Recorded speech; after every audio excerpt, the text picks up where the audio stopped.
میں آج ساری قوم کو اس چیز کا کہنا چاہتا ہوں کہ قوموں کی زندگی میں اچھا برا وقت آتا ہے. کوئی بھی قوم ایسی نہیں ہوتی جو کہ ہمیشہ اچھا ہی وقت اس کی زندگی میں آئے.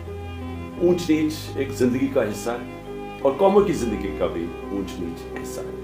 کہ دیکھیں جب قوم میں مشکل وقت آتا ہے تو آپ چھوڑ کے باہر نہیں بھاگ جاتے, آپ کھڑے ہو کے مقابلہ کرتے ہیں اس کا اور پھر مشکلیں حل ہو جاتی ہیں.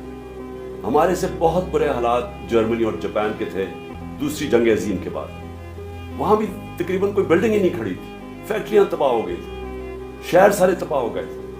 ان کی یہ سمجھیں کہ کوئی سوچ نہیں سکتا تھا کہ ادھر سے کوئی کھڑا ہو سکتا, لیکن وہ دونوں ملک چند سالوں کے اندر اپنے پیر پہ کھڑے ہو گئے. اور وہ کیوں کھڑے ہوئے؟ کیونکہ دونوں قومیں تھیں, انہوں نے بحیثیت قوم مقابلہ کیا. مشکل وقت کا قومیں مقابلہ کرتی. یہ نہیں ہوتا کہ جب مشکل وقت آتا ہے تو آپ ملک چھوڑ کے باہر بھاگ جائیں. تو میں اپنی ساری قوم کو کہنا چاہتا ہوں, ہم نے مل کے اس کا مقابلہ کرنا.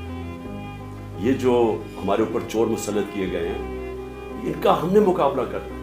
ہم نے باہر نہیں بھاگ جانا. میرے اوپر ہر دوسرے دن کوئی نیا کیس آ جاتا ہے, کبھی ڈسکوالیفائی کریں گے, کبھی اس کو نکالیں گے, کبھی جیل میں ڈالیں گے.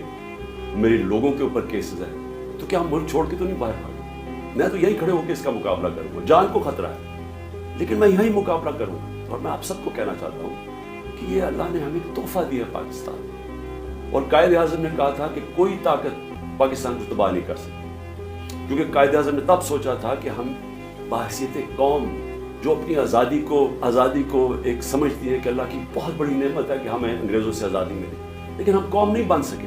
یہ پہلی دفعہ میں دیکھ رہا ہوں کہ میرا ملک قوم بننے جا رہا ہے, اور اس لیے میں کہتا ہوں کہ ہم ہر مقابلے کا ہر مشکل کا مقابلہ کر سکیں.